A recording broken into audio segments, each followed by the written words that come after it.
Quel statut juridique choisir en e-commerce? Si actuellement tu veux te lancer en dropshipping, vendre tes propres produits en ligne ou alors vendre tes séances de coaching ou de formation et que tu te poses actuellement la question de savoir quel statut juridique choisir pour ton business, cette vidéo est pour toi. Dans cette vidéo, j'ai recensé les deux formes juridiques les mieux adaptées au e-commerce. Je vais te présenter leurs avantages et leurs inconvénients, mais surtout je présenterai la forme la mieux adaptée pour toi. On voit tout ça après le générique. Ciao.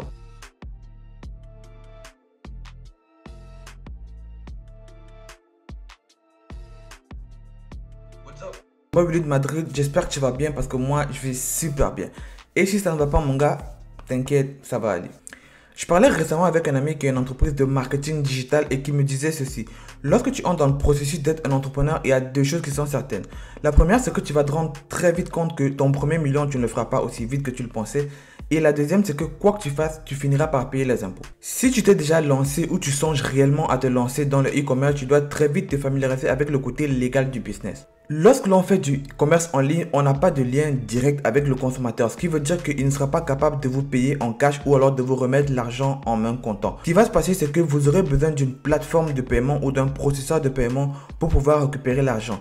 Ici, on parle des plateformes comme PayPal, Stripe, Payoneer et les autres qui existent. Aujourd'hui, il n'est presque plus possible d'avoir un compte sur ces plateformes sans avoir une entreprise légale avec un numéro d'entreprise. Lorsque vous voulez ouvrir une boutique en ligne sur une plateforme comme Shopify, on vous demande de renseigner votre numéro d'entreprise. À ce niveau-là, c'est facultatif, mais lorsque vous allez vouloir bénéficier du processeur de paiement de Shopify qui est Shopify Payment, vous allez devoir rentrer de manière obligatoire votre numéro d'entreprise. Si vous ne le rentrez pas, vous ne serez pas capable d'encaisser les paiements qui vont venir des consommateurs de votre boutique. C'est la raison pour laquelle aujourd'hui, il est très important d'avoir un statut juridique légal et en bonne forme pour pouvoir bénéficier d'un numéro d'entreprise. Bien que cela soit très différent en fonction des pays, j'ai recensé deux formes juridiques qui, à quelques détails près, ont les mêmes caractéristiques et sont idéales pour vous lancer en e-commerce. En premier lieu, nous avons les entreprises constituées en société. En France, on va parler de SA, SASU, de SAR et au Canada, on va parler de société par action ou encore de corporation. C'est une entité légale qui est bien distincte de vous. En gros, vous avez une entreprise, vous possédez l'entreprise, mais l'entreprise n'est pas vous et vous n'êtes pas l'entreprise. Elle a une durée de vie illimitée et même après votre mort, elle va continuer à exister. Les avantages de cette forme juridique sont nombreuses. Comme premier avantage, on peut noter le fait qu'elle vous apporte une protection légale. En fait, lorsque votre entreprise va commettre des forfaits et que vous serez poursuivi en justice pour des problèmes que votre société a commis, vous ne serez pas poursuivi personnellement. Ça veut dire que c'est la société qui va prendre les coûts parce que l'entreprise à elle-même, c'est une entité légale à part entière de votre personne. Vous n'êtes en aucun cas responsable des dettes et des problèmes que votre entreprise aura causés. Un autre avantage, c'est que lorsque votre entreprise est constituée en société, vous êtes taxé sur le bénéfice et non sur le chiffre d'affaires. Cela va vous permettre de payer moins d'impôts. Vous pouvez décider de repousser les échéanciers de vos paiements d'impôts et de les payer un peu plus tard. Vous allez décider vous-même le salaire que vous vous versez et déterminer ainsi la quantité d'argent qui va être imposable au niveau de votre bénéfice. Vous pourrez décider de vous verser des dividendes en fin d'année, donc ça va permettre d'alléger votre charge fiscale et de payer moins d'impôts sur l'ensemble de votre année fiscale. Vu que votre entreprise a une durée de vie illimitée et qu'elle pourra exister même après votre mort,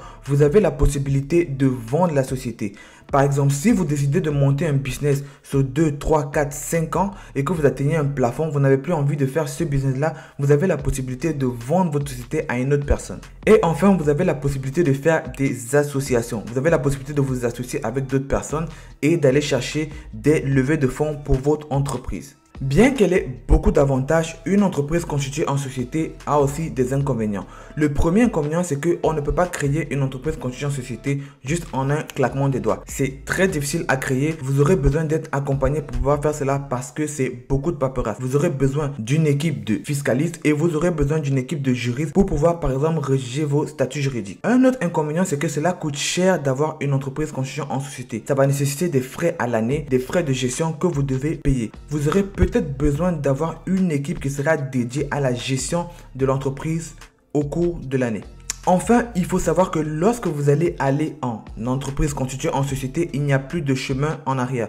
Vous n'aurez plus la possibilité de bénéficier de tous les avantages dont bénéficient les petites entreprises qui n'ont pas encore passé le cap. Vous n'aurez plus par exemple accès au crédit d'impôt qu'on alloue généralement aux petites entreprises, vous n'aurez plus accès au crédit d'impôt individuel. La deuxième forme juridique, c'est le statut de micro-entreprise ou auto-entrepreneur. C'est une entité légale dans laquelle vous êtes l'entreprise et l'entreprise est vous. C'est la raison pour laquelle lorsque vous créez une micro-entreprise, généralement le nom de votre entreprise sera votre nom personnel. C'est un statut juridique qui est souvent beaucoup apprécié par les nouveaux entrepreneurs qui ont généralement un travail et qui veulent commencer à lancer un business à côté. C'est la raison pour laquelle beaucoup de personnes choisissent ce statut car il est lié à beaucoup d'avantages. Le premier avantage, c'est que vous pouvez facilement créer une micro-entreprise en moins de 30 minutes. Il existe plusieurs plateformes qui vous permettent de faire cela si vous n'êtes pas capable de le faire. Ils vous accompagnent et créent votre entreprise pour vous. Le deuxième avantage, c'est qu'il n'y a presque pas ou pas du tout de paperasse que vous aurez à gérer lorsque vous avez une micro-entreprise. Et enfin, le plus gros avantage et la raison pour laquelle beaucoup de personnes choisissent la micro-entreprise, c'est parce que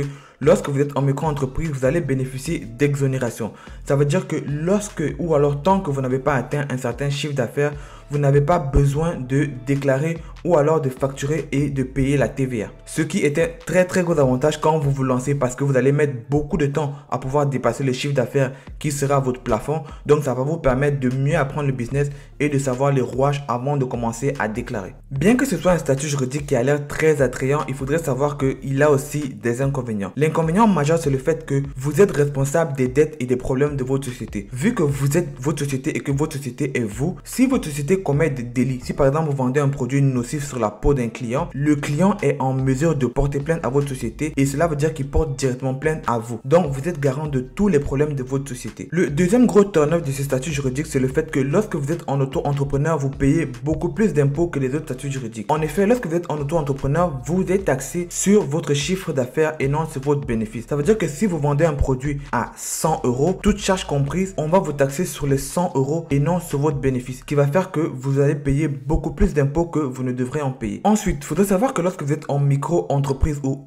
auto-entrepreneur, vous n'avez pas une possibilité légale de faire des associations. Ça veut dire que si vous voulez avoir un associé, si vous voulez faire des associations entre amis, vous n'avez pas la possibilité de le faire de manière officielle si vous êtes en auto-entrepreneur. À la question de quel statut juridique est le plus adapté pour toi, que tu veux te lancer en dropshipping, que tu veux vendre tes propres produits en ligne, ou alors que tu veux vendre tes séances de coaching ou la formation en ligne, il faudrait que tu saches que lancer dans l'entrepreneuriat, notamment dans le commerce en ligne, c'est comme un processus, c'est étape par étape. Donc, il n'y a pas de statut juridique qui est le meilleur à choisir pour toi. Ce qu'il faudrait que tu saches, c'est que lorsque tu débutes, tu devrais plutôt commencer en auto-entrepreneur. Cela va te permettre de mieux apprendre le business, apprendre les rouages et de savoir comment ça fonctionne. Mais surtout, de générer tes premières ventes. Parce qu'il faut que tu saches que avant que tu ne génères tes premières ventes, il y aura un moment qui va s'écouler. Donc, pendant cette période-là, en auto-entrepreneur, tu auras la période d'exonération qui va te permettre d'accumuler des revenus sans devoir payer la TVA, la déclarer ou encore à la facturer chez les clients. Ce statut, je le considère beaucoup plus comme un statut d'apprentissage parce qu'à cette période-là, tu n'es pas encore assez mature pour pouvoir gérer une entreprise en bonne et due forme. Par contre, lorsque tu commences à générer tes premiers revenus et que tu es en auto-entreprise, il va falloir très vite switcher en entreprise constituée en société. Parce que si tu restes en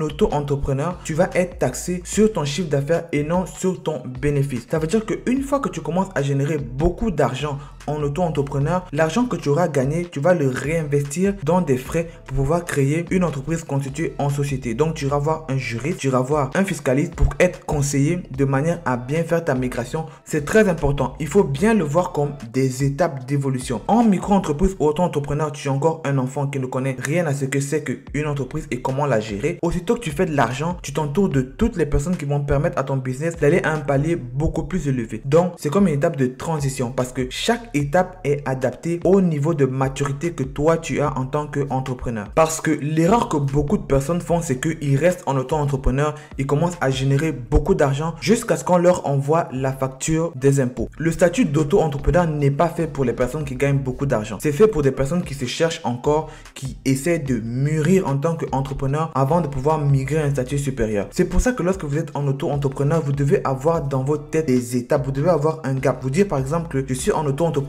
pendant 1 an ou 2 ans et ensuite la 3e année, mon objectif ce sera de passer en entreprise constituée en société. Donc voyez cela beaucoup plus comme des étapes, comme un chemin, que de le voir comme quel est le meilleur statut pour moi. Nous sommes arrivés au terme de notre vidéo et si tu n'as rien compris de tout ce que j'ai raconté, voici les 3 choses que tu dois absolument retenir. La première chose, c'est que si tu es juste en train de te lancer, si tu viens juste de débuter, tu devrais être en auto-entrepreneur. Cela va te permettre de mieux comprendre le business, de mieux te former, de mieux mûrir en tant qu'entrepreneur et de pouvoir pouvoir générer tes premiers revenus. C'est le plus important. Générer ses premiers revenus sans avoir besoin d'être taxé. Parce qu'en auto-entrepreneur, tu vas générer de l'argent, mais tu ne vas pas générer assez d'argent pour être profitable. Donc, ça ne sert à rien de te faire imposer sur cet argent-là. Tu ne sortiras avec rien à l'intérieur. Ensuite, la deuxième chose, c'est que lorsque tu commences à générer du revenu, tu as maîtrisé le business, tu es mûr, tu es quelqu'un qui a déjà fait ses armes dans l'entrepreneuriat, tu dois avoir dans un coin de ta tête que tu dois migrer. Tu dois te créer une entreprise constituée en société. Cela va te permettre de garder ton argent dans ta poche. Ça veut dire quoi? Tu vas maintenant être imposé sur ton bénéfice et non sur ton chiffre d'affaires. Ça va être beaucoup plus intéressant pour toi. Tu vas pouvoir décider quand tu payes tes impôts, tu vas pouvoir décider le salaire que tu te verses et tu vas pouvoir gérer tes bénéfices dans ton entreprise et pouvoir les réinvestir. La troisième chose, c'est que beaucoup de personnes vont prendre pour excuse que avant de débuter, il faut que je trouve quelle stratégie juridique choisir, il faut que je trouve mon entreprise, il faut que je crée mon entreprise. Vous n'avez pas besoin de ça pour commencer. Vous avez juste besoin de maîtriser un business, de savoir comment ça marche et ensuite vous allez penser à la création d'entreprise. Oui, ça va de pair, mais le plus important pour vous, c'est de savoir comment générer de l'argent. Une fois que vous savez comment générer de l'argent, vous pensez donc à la création de l'entreprise.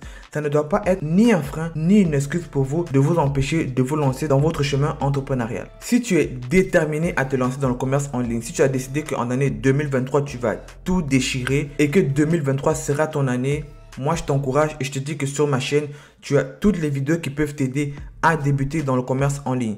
Aussi, je reviendrai très prochainement avec une offre exclusive qui va vous permettre de créer des boutiques en ligne à 1 $ par mois pendant 3 mois. L'offre sera disponible sur ma chaîne. Donc, si tu as aimé la vidéo, n'oublie pas de la liker, de la partager, d'activer la cloche de notification pour ne manquer aucun de mes contenus, mais surtout à partager le contenu pour aider un maximum de personnes. C'est tout pour cette vidéo. On se dit à dans 2 semaines pour du nouveau contenu. Surtout, n'oubliez pas, gardez la pêche, restez fit. Ciao. Mesdames et messieurs, je vous dis à bientôt.